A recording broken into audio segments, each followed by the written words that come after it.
영국 국교의 사제였던 윌리엄 인지라는 분이 교회 생활의 단면을 아주 재치 있게 풀어내는 그런 글들을 많이 써서 남겼거든요. 그분의 쓴 글 한 해 중에 에피소드를 하나 소개해 드립니다. 어느 신자가 경제적으로 너무 넉넉하지 못해서 결혼 축가 대신에 성경 구절을 보내기로 했습니다. 그래서 결국 찾다 보니까 그 결혼어에 잘 어울리는 말씀을 찾았어요. 요한일서 4장 18절 말씀입니다. 사랑 안에 두려움이 없고 온전한 사랑의 두려움을 내쫓나니라는 말씀을 찾아서 결혼식장에 연회장에 내려놓은 것에 1920년도입니다. 이렇게 전보를 쳐서 보냈습니다. 근데 여러분, 영어로는 요한복음을 가면 그냥 존 이렇게 돼 있잖아요. 그러면 요한 1서는 앞에 숫자 1을 쓰고 존이에요. 그러니까 펄스트 존이에요. 이렇게 보내는데 안타깝게도 이 우체국 직원이 이 성경의 포기가 너무 익숙치 않았던 거예요. 그러니까 앞에 1자를 빼버린 거죠. 그래서 존 4장 18절로 보낸 거예요. 요한복음 4장 18절을 그냥 이렇게 해서 보내줬습니다. 전보는 정시에 잘 도착을 했고 누군가가 그 성경을 구절을 찾아서 그래도 축하로 보내준 귀한 말씀이니 이제 읽어 내려가기 시작했습니다. 너에게 남편 5이 있고 너는 지금 있는 자도 내 남편이 아니니. 4장 18절의 말씀이 요한복음 4장 18절은 너에게 남편이 5이 있었고 지금 있는 자도 내 남편이 아니니 이 말씀인 거죠. 이 내용을 모르고 이 말씀을 읽다가 여러분 그 피로연이 아주 슬픔에 빠졌다는 그런 이분이 실제 있었던 얘기인지 모르겠습니다만 어떤 재치 있는 글을 남기기도 했습니다. 여러분 우리가 중요한 일일수록 그다음에 중요한 말일수록 정확하게 전달하는 것이 굉장히 매우 필요합니다. 그렇죠? 의도한 메시지가 잘못 전해져서 난참을 우리가 겪어봤던 그런 경험들도 있지요. 또 반대로 내가 잘못 이해해서 공경에 빠진 적도 한 번쯤은 여러분에게 있을 거라고 생각합니다. 그래서 여러분 중요한 내용이나 중요한 일일수록 그 메시지를 잘 이해하고 전달하는 것이 필요합니다. 뿐만 아니라 받는 이도요. 그 메시지를 중요한 것들은 잘 파악하는 것이 필요하겠죠. 오늘 본문 12절이 사실 우리 신앙생활에서 굉장히 혼란을 주는 말씀 중에 한 구절입니다. 이 말씀으로 인하여서 신학 안에서도 그다음에 교도 안의 종파 안에서도 서로 이렇게 나눔이 생기기도 하는데요. 12절이 뭡니까? 항상 복종하여 두렵고 떨림으로 너희 구원을 이루라는 이 말씀이거든요. 이 구절을 보면 마치 우리가 구원을 얻기 위해서 늘 긴장을 두지 말고 스스로 힘써 그것을 완성해야 하는 것처럼 이렇게 들리죠. 그래서 이 말씀을 읽다 보면 구원은 미완성인가? 내가 죽기 전까지는 확신할 수 없는 것인가 하는 질문이 자연스럽게 떠오르게 됩니다. 이 지점 때문에 신학은 이것을 두 갈래로 해석을 합니다. 먼저 알미니안주의자들은 이 말씀을 근거로 이렇게 주장을 하죠. 봐라, 구원은 물론 하나님의 은혜로 주어지지만 그것을 완성하는 책임은 인간에게 있다. 우리에게 있다. 우리가 순종하면 구원을 이룰 수 있고 우리가 불순종하면 구원을 상실할 수도 있다라고 이렇게 제정합니다. 그러니까 우리의 상태에 따라 구원이 좌지우지 될 수 있다고 그렇게 보는 것이죠. 반면 우리 개혁주의, 우리의 입장은 그것과는 완전 다릅니다. 구원은 처음부터 끝까지 하나님의 절대적 주권 아래에 있는 하나님의 역사다. 그러니까 참된 구원은 결코 상실되지 않는다고 봅니다. 그래서 우리가 비록 넘어질 때가 있다 할지라도 성령께서 반드시 우리를 다시 이렇게 세우셔서 그 구원의 길을 걷도록 하나님께서 도우신다는 거예요. 그래서 11절은 어떻게 해석하느냐? 순종해야 구원을 얻는다는 의미가 아니라 이미 구원받은 사람은 마땅히 그리스도께 순종하며 신중하고 진중한 신앙의 태도를 가지고 신앙생활을 영위해 가야 된다라고 그렇게 강조하니까 그러니까 성화에 훨씬 더 이 말씀은 성화에 대한 말씀이다라고 그렇게 해석을 합니다. 그런데 여러분 이 두 입장의 차이보다 우리가 깊이 고민해야 할 것이 있습니다. 먼저 생각해야 될 것인데 그것은 뭐냐 하면 바로 나는 정말 구원받았는가를 먼저 생각해 보아야 됩니다. 나는 분명히 구원받았다고 믿고 있지만 그 확신이 과연 참된 것인가를 스스로 점검해 보아야 한다는 거죠. 여러분 알미니안주의나 우리같이 칼빈주의나 하는 그런 신학적 구분보다 훨씬 더 중요한 것은 우리가 구원받았냐는 그 사실을 확인하는 거예요. 저는 복음의 토대 위에 선 진실한 믿음이라면 그게 알미니안주의든 칼빈주의든 결코 하나님께서 반드시 구원하실 줄 믿습니다. 여러분 감리교라서 구원 못 받고 우리 같이 장로교라서 구원 받고 여러분 그렇지 않다는 거예요. 그가 어떻게 믿었던 간에 예수 그리스도를 복음으로 믿고 받아들이면 구원받게 되는 거예요. 그러나 그렇다고 해서 믿기만 하면 모두 구원받는다는 이것을 단정할 수 있냐는 거예요. 믿는다고 말한다면 모두가 구원받는 건가? 라는 것이 사실 훨씬 더 이 메시지 안에 중요한 이야기라는 거예요. 근데 성경은 뭐라 그래요? 성경은 분명히요 아니라고 말해요. 너희가 믿는 것 안에서도 거짓 믿음이 있다고 이렇게 말합니다. 예를 들면 R.C. 스포럴이라고 신학자이면서도 변증가이시고 목사이신 분이 그분의 책 중에 구원의 확신이라는 이 아주 얇은 조그만 책이 하나 있어요. 그분은 이 책 안에서 구원을 이해하는 네 부류의 사람이 있다고 말을 합니다. 그 첫 번째가 뭐냐면 구원받았고 그 사실을 아는 사람. 두 번째 사람은 구원은 받았지만 그 사실을 모르고 살아가는 사람. 세 번째는 뭐냐면 구원받지 못했고 자신도 그것을 아는 사람. 네 번째가 심각한 경우입니다. 구원받지 못했지만 자신은 구원받았다고 착각하는 사람. 즉 거짓 확신을 가지고 살아가는 사람들이 있다는 거예요. 아니 목사님 그런 일이 실제로 가능할까요? 아닙니다. 성경은 우리에게 그것이 가능하다고 분명히 증언합니다. 그 대표적인 그것을 증언하신 분이 누구냐? 예수님이죠.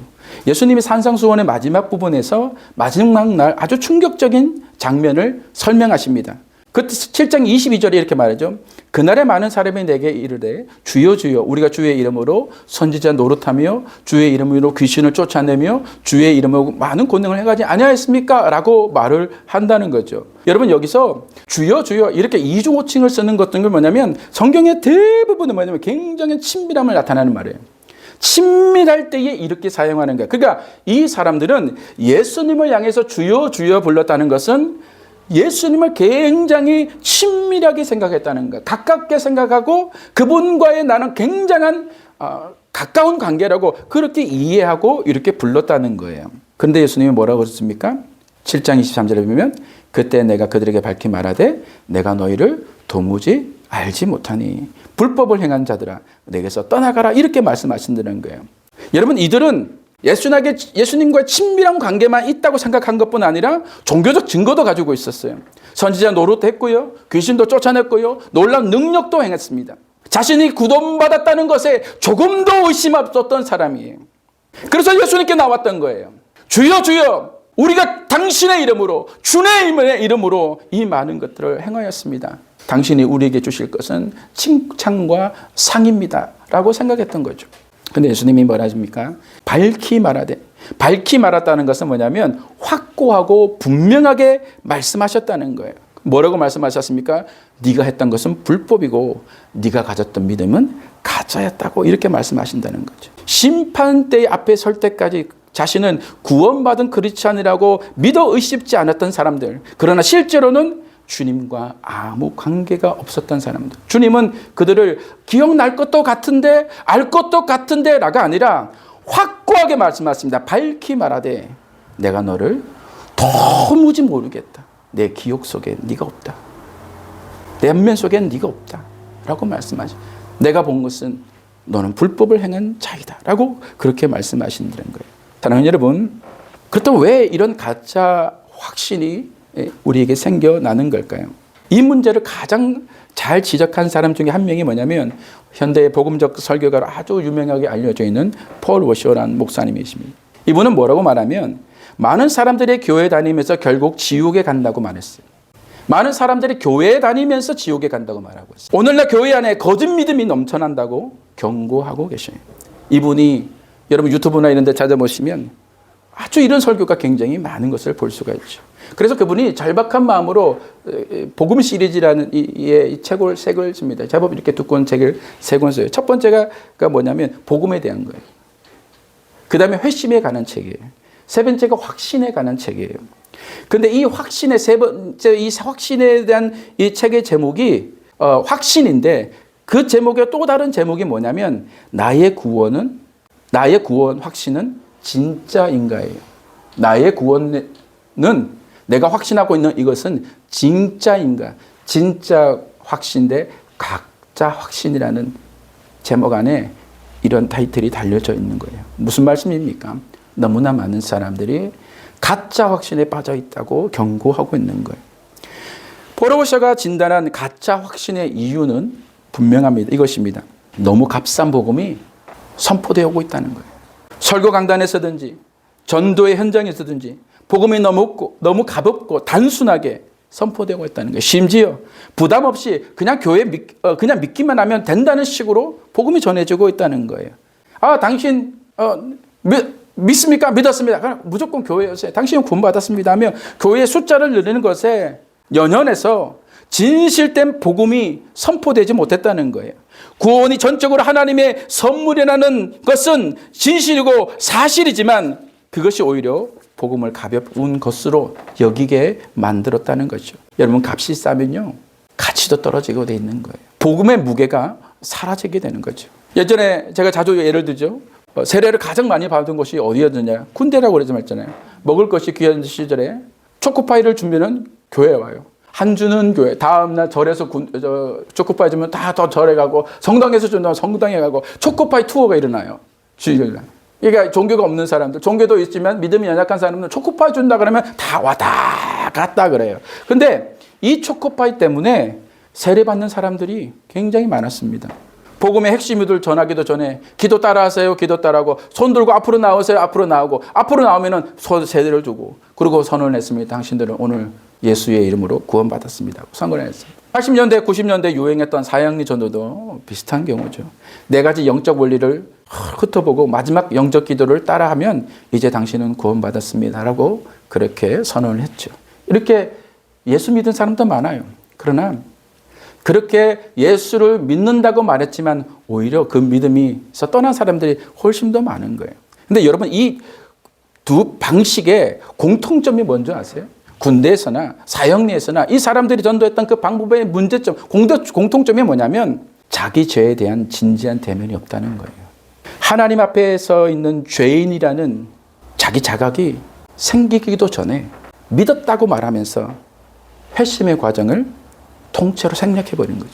그러니 아들 내어주신 하나님의 은혜와 그리스도께서 십자가에 우리 죄를 대신해 죽으신 그 사랑이 가슴에 깊이 파고도 들기도 전에 당신은 구원받았습니다고 선언해버렸다는 거죠. 복음의 비중이 가벼워지니까 믿음도 가벼워지는 거예요. 저는 16살에 여름 수련회에서 예수님을 만났습니다. 제가 가끔 여러분에게 제 간증을 하죠. 저는 초등학교 6년 동안에 계급상 받은 때는 딱 5학년 한 때밖에 없습니다. 그때 선생님이 너무 좋았거든요. 6학년 내내는 거의 학교를 안 갔습니다. 한 8개월 안 갔습니다. 사실 가는 기억이 없습니다. 선생님한테 학교에 끌려가가지고 갔다가 도망 나온 기억밖에 없습니다. 그리고 또 안 갔습니다. 중학교를 배정받았습니다. 중학교를 어디 배정받은지도 몰랐습니다.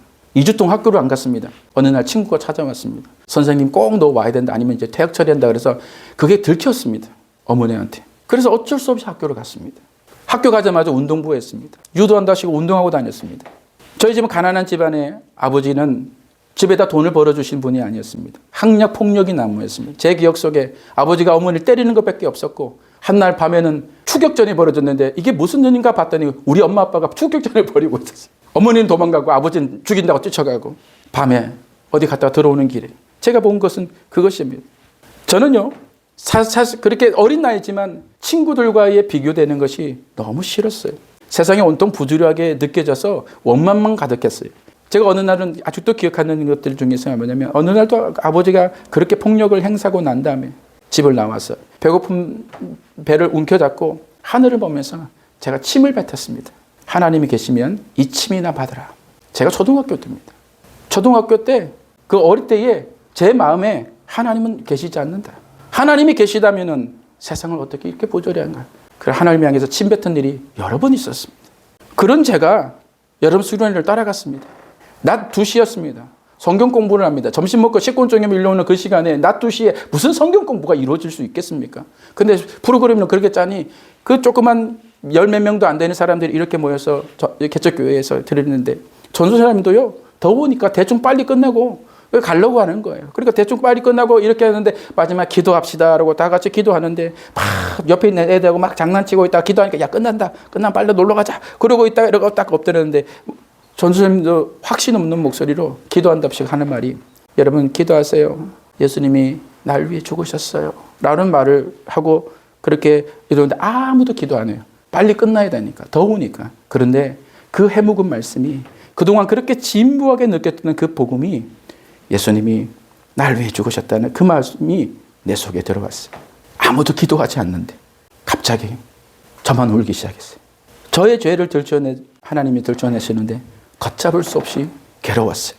내가 지은 죄가 너무 선명하게 보이고 나를 위해 십자가를 지고 골고다를 오르시는 그분의 형상이 내 앞에 보이는데 아직 어린 나이지만 그것을 얼마나 회개하고 울었는지 모릅니다. 그것이 제가 주님을 만난 순간이었어요. 저는 변화됐죠. 그리고 제 삶은 지금까지 왔던 그 못나고 열등감과 분노에 차고 그래서 운동을 아니면 풀 수 없는 제 안에 있는 분노를 한순간에 그 내 모든 것들이 사라졌어요. 입속에 말을 하면 80%의 말이 욕이 아니면 대화가 안 되는 사람. 나는 친구에게 욕을 해도 친구가 나한테 마치 이 새끼라는 말은 그 말 속에 그냥 흔히 하는 말만 해도 이 새끼라고 그랬다고 나는 두고 펴버렸어요. 그랬던 사람이에요. 여러분 우리 장로교는요.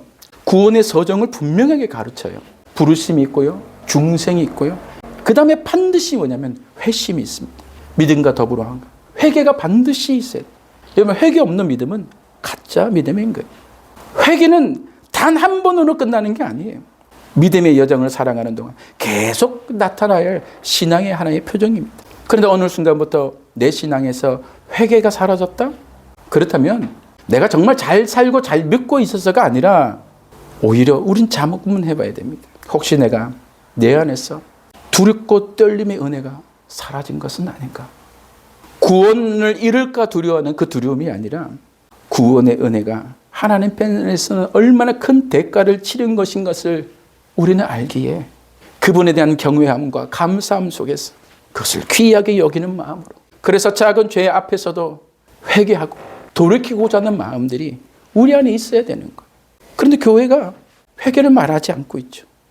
우리가 어느 순간부터 신앙에서 회개의 기도가 빠져 있는 거예요. 사랑하는 오늘의 복음 성도 여러분, 우리는 이 거룩한 긴장감, 이 거룩한 두렵고 떨림을 가지고 있어야 됩니다.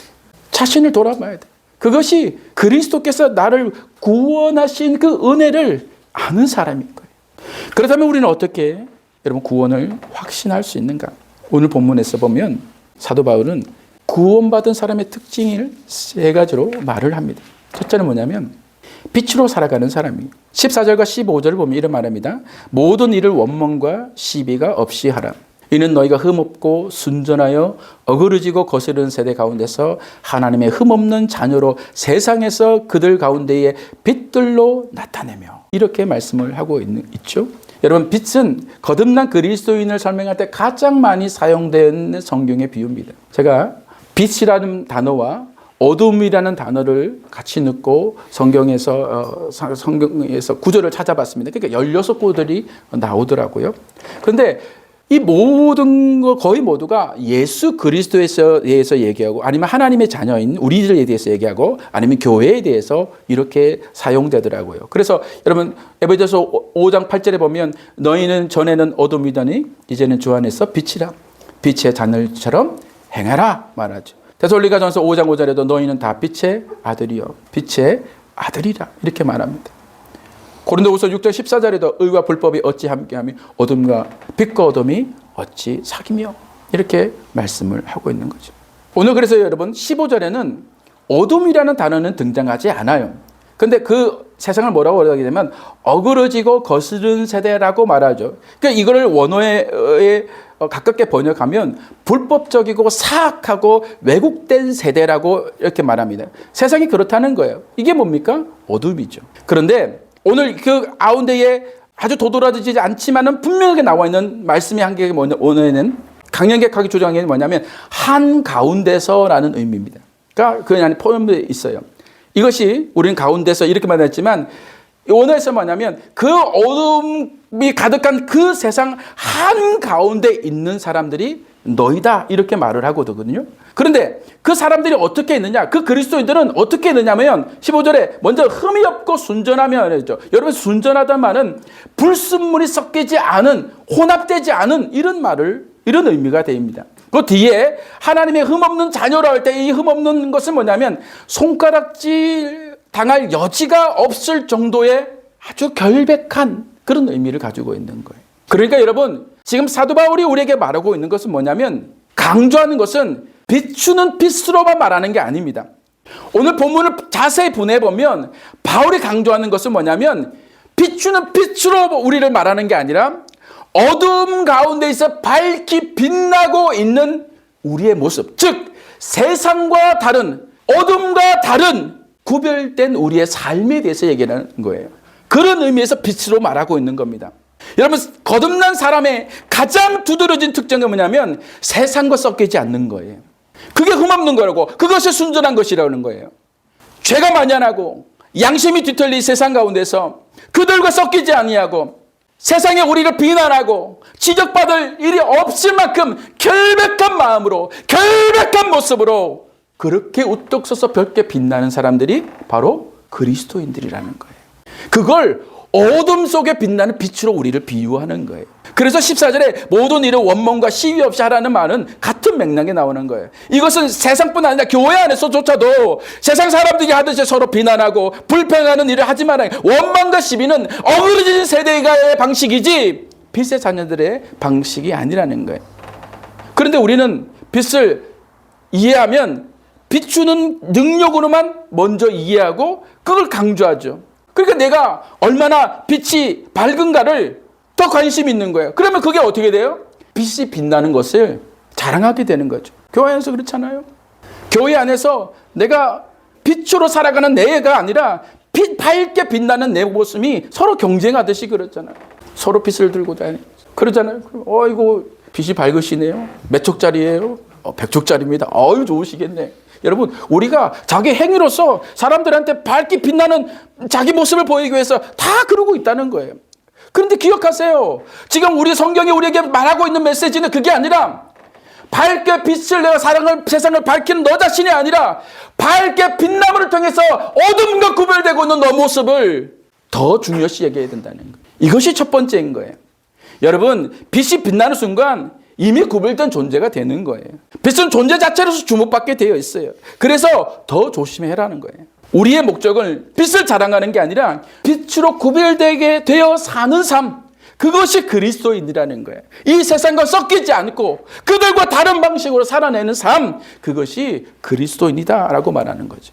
그것이 구원받은 그리스도인의 첫 번째 특징이다. 두 번째, 생명의 말씀을 밝히는 사람들이에요. 16절에 보면 이럽니다. 생명의 말씀을 밝혀 이렇게 말합니다. 생명의 말씀을 밝혀. 첫 번째 의미가 빛의 의미가 구별이었다면 두 번째 의미는 비추는 거예요. 우리가 이해하는 거죠. 드러내는 거예요. 빛이 있다면 자연스럽게 주변이 밝혀지게 되어 있습니다. 그런데 여기서 중요한 것은요. 그냥 아무 빛이나 되는 게 아니에요. 그 드러내는 빛은 반드시 생명의 빛에서, 생명의 말씀에서 나오는 빛이어야 한다는 거예요. 생명의 말씀으로 비추는 거예요. 여러분 성경에 보면 잘못된 불로 하나님께 갔다가 죽임을 당한 비극적 사건이 기록되어 있죠. 레위기 10장에 보면 아론의 아들 나답과 아비후가 하나님께서 명령하지 않은 다른 불을 들이다가 그들이 그 자리에서 불이 삼켜서 죽게 되는 것을 우리가 봅니다. 여러분 세상에 밝히는 불들도요. 다른 불이어 되어서는 안 됩니다. 그리스도인들이 아무 빛이나 되냐면 아니라는 거예요. 생명의 말씀으로 비춰지는 그 빛이 되어야 된다는 거예요. 근데 여러분 마지막 때가 가까울수록 거짓 불이 성행하게 돼요. 고린도후서 11장을 보면 이미 초대교회 때부터 거짓 사도들이 나타났어. 광명한 천사로 위장해가지고 얼마나 많은 성도들을 여러분 현혹하고 있었습니까? 이게 마귀의 또 다른 전략이죠. 주님의 마지막 때가 가까울수록 이런 형상들이 더 강하게 나타날 것이라는 것을 경고하셨습니다. 마지막 때에 여러분 성도의 시험은요 이것입니다. 진짜와 가짜를 구별하는 싸움이 될 것이에요. 우리는 이미 그것에 놓여져 있는 것을 보게 돼요. 외형만 보면 구별하기 어렵죠. 그래서 아까 우리가 마태복음 7장 21절도 뭐라 선지자 노릇하고 주의 이름으로 귀신도 쫓고 권능도 행하고 그러니까 다 뭐라 그래. 저 사람 능력 있는 하나님의 종이다. 저 사람은 예수 믿는 사람 맞다. 저 사람이 하나님의 세우신 선지자다. 사도다. 여러분 이렇게 생각하는 사람들이 많았다는 거예요. 지금도 이 세상에는 그렇다는 거죠. 그렇게 많은 사람이 이 가짜에 속아 넘어져서 마지막 때에 7장 22절 말하면서 많은 사람들이 주여 한다고 했어요. 많은 사람들이. 이 많은 사람들 그것에 속아서 그 거짓 선지자를, 거짓 지도자를, 영적 지도자를 따랐다고 그렇게 말을 하고 있는 거죠. 이것이 마지막 때에 일어날 일 중에 하나인 거예요. 그러면 여러분, 진짜와 가짜를 어떻게 구별할 수 있을까? 우리는 마지막 때에 이것을 구별하며 살아야 되는데 어떻게 구별할 수 있을까? 여러분, 그건 어렵지 않아요. 간단합니다. 주님께서 7장 22절, 23절을 말씀하시기 전에 먼저 말씀하신 게 있어. 그게 뭐냐면 20절과 21절이에요. 20절 보겠습니다. 시작. 그들의 열매로 그들을 알리라 했어요. 그 다음에요. 나더러 주여 주여 하는 자마다 다 천국에 들어갈 것이 아니요. 아마 하늘에 계신 내 아버지 뭐대로 뜻대로 행한 자들. 하나님 아버지 뜻대로 살아가는 사람들이 있을 텐데 그 하나님 뜻대로 살아가는 사람들은 뭐냐면 열매로 그것을 알 수 있다는 거예요. 이 열매가 무엇입니까? 말씀과 행동에서 나타나는 열매예요. 그러니까 말과 삶이 성경과 일치하는가, 이것이 분별의 기준이 된다는 거예요. 제가 흔히 여러분에게 말씀드렸죠. 여러분 겉으로는 동성애를 반대한다고 하지만 동성애를 지지하는 세력들과 함께한다? 여러분 그것은 말과 행동이 일치하는 게 아니에요. 말씀과 일치하는 게 아니에요. 동성애를 지지하는 어떤 세력들과 지지하고 그들에게 연합하고 그러면서 하나님의 말씀대로 살겠다? 여러분 그건 다 가짜인 거예요.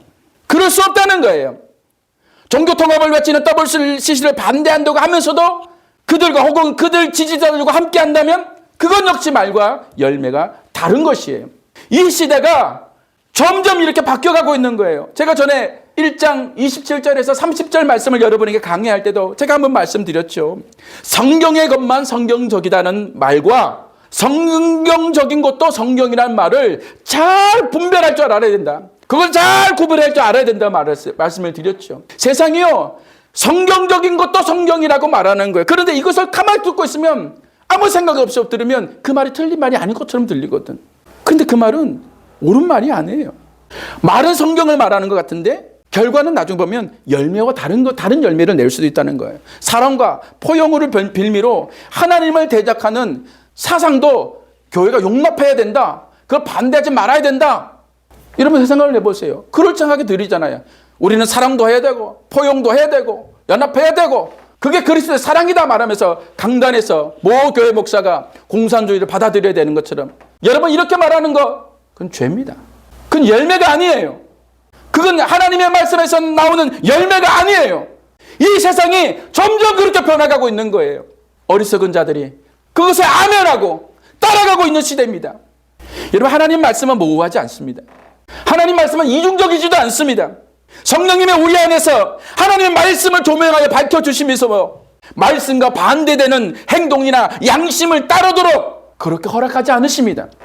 성령은 우리가 그렇게 이끌으신 분이 아니에요. 하나님 말씀은 그렇게 밝게 말씀하시면서도 말씀과 다른 삶을 살게 한다? 여러분 그건 하나님의 영이 아닌 거예요. 하나님은 결코 우리를 양심을 짓밟고 타협하는 길로 인도하시는 분이 아닙니다. 사랑하는 여러분, 말씀과 충돌하는 어떤 선택을 해야 된다면 그것은 과감하게 포기해야 돼요. 그것은 하지 말아야 돼요. 내 안에 꺼리낌이 있음에도 불구하고 어쩔 수 없다는 이유로 한다는 것은 그건 그리스도의 모습이 아니에요. 우리가 이 작은 하나인 것을 지키지 못하면서 다른 사람들에게 말씀대로 살려 할 수 있습니까? 여러분 다른 불의에 되면 안 됩니다. 생명의 말씀이 있는데 참된 복음의 말씀으로 우리의 인생과 우리의 삶을 조명하고 비춰볼 수 있어야 됩니다. 자기의 사상과 철학과 그리고 세상의 지식이 섞여 있는 그런 성경 말씀으로 해석을 가한 말씀이 되어서는 안 된다는 거예요. 말씀이 말씀되게 그대로 순종하는 것이 마지막 때에 우리의 신앙을 지키는 힘이 될 줄 믿습니다. 여러분 이 복잡한 시대에 여러분 자꾸 사람들이 말씀을 기존 삼지 않고 말씀을 해석한 그것들 누가 무슨 유학을 따더라 박사학위가 있고 뭐가 있더라. 여러분 보세요. 플러신학교에 총신대학교에서 교수도 했던 그 김모신 교수님 말하는 거 보면 저분이 어떻게 총신에 있었을까 싶을 정도의 하는 말씀이 너무 많잖아요. 여러분 그렇게 똑똑해도 하나님 말씀이 편집되었다 그러고 편집된 말씀을 어떻게 신뢰하고 믿는 겁니까? 어떤 건 편집되고 어떤 건 편집 안 됐다고 확신할 수 있습니까? 그렇다면 그러면 이 말씀이 진리가 되겠습니까? 반박을 해도 그렇게 반박하면 안 되는 거예요. 그러면서 본인이 개혁주의라 그러면 아니요. 여러분요. 마지막 세대에 죽었다 깨어나도 여러분은 말씀을 말씀대로 그냥 믿으십시오. 읽으십시오. 바보처럼 들어도 그렇게 하십시오. 여러분 우리가 여기서 해석을 가기 시작하면 거기에 자기 지식이 들어가는 거예요. 양심이 조금이라도 그날 컨디션이 안 좋고 잡잖아요. 우리 이 양심이 항상 올바르지 않다니까요.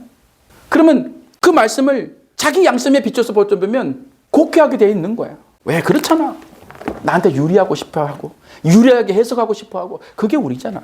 이것을 주의해야 되는 거예요. 그냥 말씀이 그렇다면 아멘 하고 믿는 것이 가장 안전한 방법인 거예요. 여러분 그 말씀이 복음의 말씀으로 세상을 밝혀야지.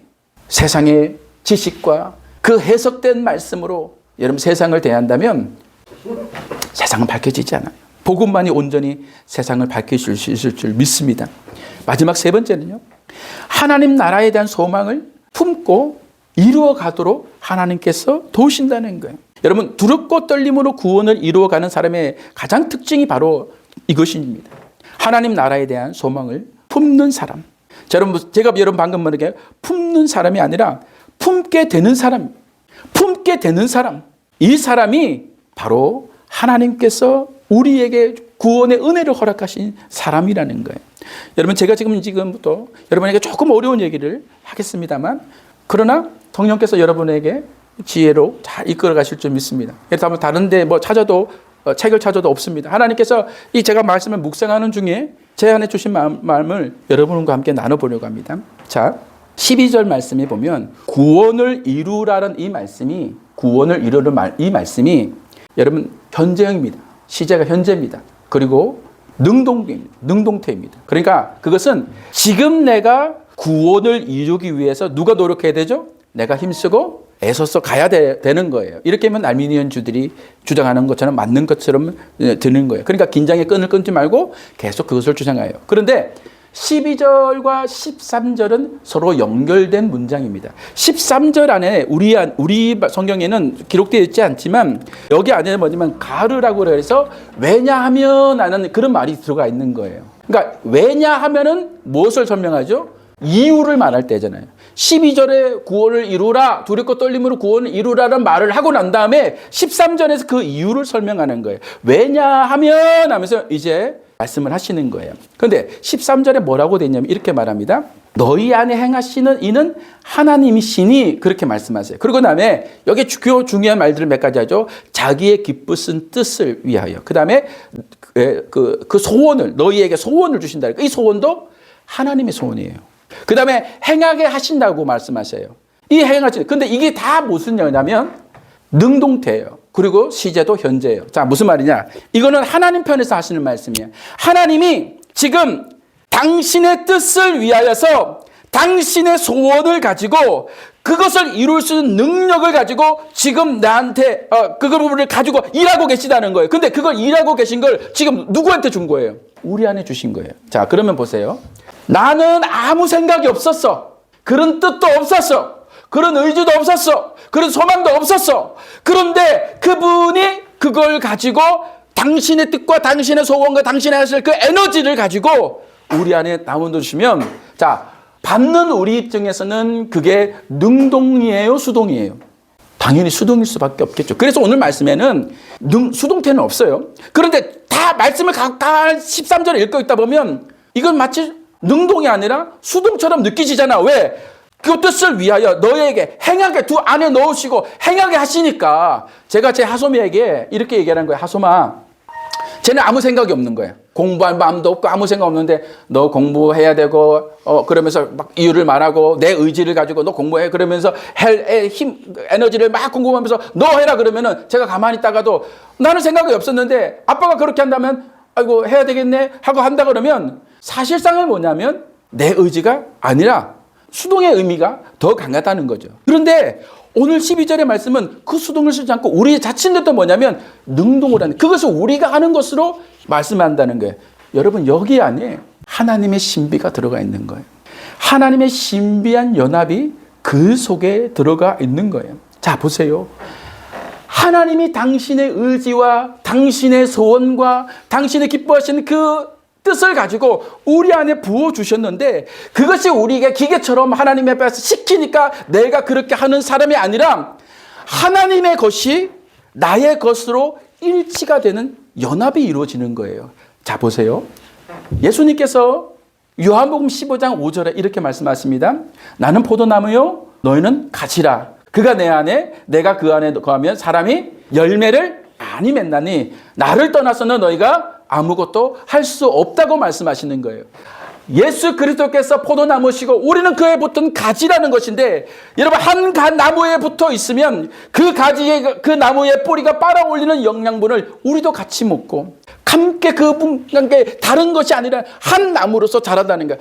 여러분 우리가 예수 믿었다는 것이 하나님의 구원을 받았다는 것이 하나님의 자녀가 되었다는 것이 바로 이런 거예요. 내 안에 나도 모르지만 하나님의 능력이 내 안에 들어오시는데 내가 기계처럼 억지로 뭔가 끌려가는 게 아니라 어떤 하나님의 마음이 내 안에 일어나는 거야. 그리고 나는 그것을 하고 싶어지는 거야. 그것을 이루고지고 싶어지는 거야. 모르겠어. 근데 그게 내 안에서 일어나죠. 하나님의 지금 하시는 그 일이 그분의 능동적인 일이 내 안에도 능동적이 되어서 나도 같이 그것을 꿈을 꾸고 소원을 품고 그 일을 이루어가도록 하게 된다는 거예요.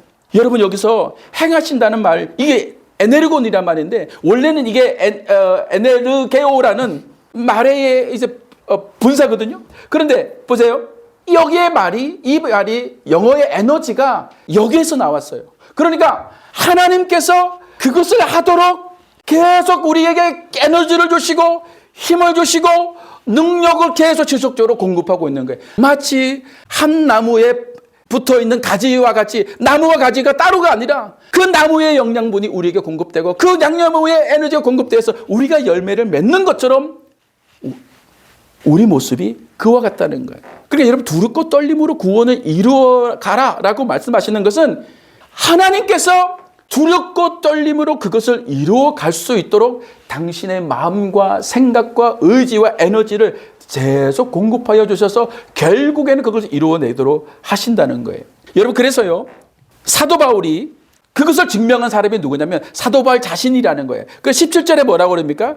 만일 너희 믿음의 재물과 섬김 위에 내가 나를 전제를 드릴지라도 나는 뭐하고 기뻐하고 너희 무리와 함께 기뻐하리니 18절은 이와 같이 너희도 기뻐하고 나와 함께 하리라. 여러분 사도 바울이 기뻐할 일이 뭐 있어요? 그런데 뭐 4번이나 기뻐하라 그래요. 지금 자기 감옥에 갇혀 있고 자기 삶을 갈아 넣어서 지금 그렇게 희생하며 살아왔는데 기뻐할 게 뭐 있어? 근데 나는 기쁘다는 거야. 그러면서 너희도 기뻐하라는 거야. 근데 왜 기쁨이 어디서 나왔는가? 하나님께서 내게 공급하신 그 은혜로 말미암아 내 안에 담아두신 그 소망으로 말미암아 내가 그것을 이룰 수 있으니 내가 기쁘다는 거예요. 내 인생을 갈아놓고 거기에 내 삶을 전제로 내 모든 피를 쏟아부어 드린다 할지라도 나는 그것이 기쁘다는 거예요.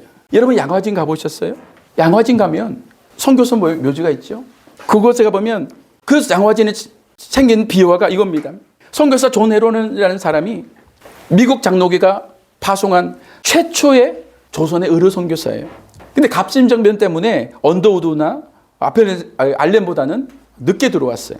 근데 이 사람은요 테네시 의과대에서 가장 공부를 잘했던 역대의 역사상 가장 공부를 잘했던 사람으로 알려져 있어요. 근데 그가 조선의 의료 선교사가 필요하다는 말을 듣고 자원하여 들어오는 거예요. 고종의 주치의하고 재중원의 2대 원장도 지내요. 그래서 조선의 복음을 위해서 힘써요. 그러던 그가 34살에 조선에서 전염병에 걸려서 어린 자녀를 두고 죽게 됩니다. 죽고 나니까 더운 날씨에 시체가 썩어가는데 묻을 곳이 없는 거야. 그러니까 사람들이 고종에게 편지를 썼어요. 고종이 묻으라고 준 땅이 지금은 양화제 서울이라고 그러지만 아니요. 그때는 벌어진 저 구석탱에 있는 땅에 그냥 겨우 그 시신을 거기에 묻을 수가 있었어요. 그의 묘비에 하나님의 아들이 나를 사랑하시고 나를 위해 죽으셨다는 이 문구만 쓴 채에 그 묘비에 그 비석이 세워진 거예요. 한 분을 더 소개하죠. 로제타 셔도우 홀이라는 조선의 최초로 온 여성 의사입니다. 이분도 마찬가지. 조선의 여성 의사가 필요하다는 말에 결혼도 하기 전에 미혼의 몸으로 홀로 오게 됩니다. 한국에 조선에 들어와서 캐나다 선교사인 윌리엄 제임스 홀을 만나서 결혼을 하게 되는 거예요. 남편과 2년 5개월 동안 열심히 선교 사역을 하다가 남편이요, 과로사와 함께 장티푸스에 걸려서 죽게 됩니다. 그리고 그 남편이 그 양화진에 묻히게 되죠. 아들이 하나 있어요. 그리고 자신의 뱃속에 딸아이가 아직 임신 상태예요. 미국으로 돌아갔습니다. 미국에 돌아가서 아이를 놓고 잠시 있다가 다시 조선으로 돌아올 마음을 가지고 조선으로 두 자녀를 데리고 들어옵니다. 제물표 항에 딱 내리자마자 얼마 안 돼서 세 사람 모두가 이질에 걸립니다. 여러분, 이질이 뭡니까? 그것도 일종의 장염이죠. 장에 생긴 병인 거예요. 자기 남편이 장티푸스로 죽었던 그 비슷한 병이 셋 모두에게 걸린 거예요. 그렇게 고생하다가 겨우 이겨냈는데 결국 막내딸이 죽고 맙니다. 이 딸이 아버지가 묻혀있는 양화진에 같이 묻히게 됩니다. 여러분, 양화진이 그런 곳이죠. 갈 곳 없어 조선에 온 사람들이 아니라 본국의 화려하고 보장된 미래를 버려두고 고난과 죽음이 기다리는 땅에 복음을 들고 왔던 사람들이, 이 땅에서 죽어간 그 사람들이 묻힌 곳이 바로 그런 것이죠. 여러분, 무엇이 그들을 그렇게 만들었습니까? 두렵고 떨림으로 구원을 이루게 하시는 하나님의 소원이 그들을 움직이게 한 거예요. 나는 몰라요. 나는 모르는데 하나님의 그 의지가, 하나님의 그 소원이 내 속에 들어오는데 이상하게 가지 않으면 안 될 것 같아. 불편해. 하나님이 나를 부르시는 것 같고 그 낯선 도선 땅에, 그 미개한 땅에 가야 될 것 같은 마음이 드는 거지. 가서 남편을 잃고 아내를 잃고 자녀를 잃었는데 그 일을 멈추고 싶지 않은 거지. 왜 그 마음이 들까? 하나님께서 우리에게 주신 구원이, 그리고 그분과 내가 하나 된 그것이 이제는 나는 죽고 그리스도가 살아. 하나님의 꿈을 꾸게 만드는 거예요. 하나님의 소원을 품게 하는 거예요. 그러니까 그 길을 알지, 가고 싶지 않죠. 그런데 거룩한 불편함이 나를 계속 흔드는 거예요. 가지 않으면 안 될 것 같고 해야 될 것 같은 마음이 들는 거예요. 죽음이 기다리고 고난이 기다려도 그 길을 가게 되는 거죠. 그것이요, 하나님의 능력인 줄 믿습니다. 여러분, 우리에게 복음이 너무 싸구려되어 버린 건 아닌지 돌아봐야 됩니다. 죄에 대한 두려움도 없고 거룩에 대한 갈망도 사라지는 시대에 하나님이 담아주신 소원을 보다는 세상의 욕망과 꿈만을 이루고자 쫓는 그런 사람들, 여러분, 그것은 그리스도의 모습이 아닙니다. 주님이 우리를 그것을 위해 부르신 게 아닙니다.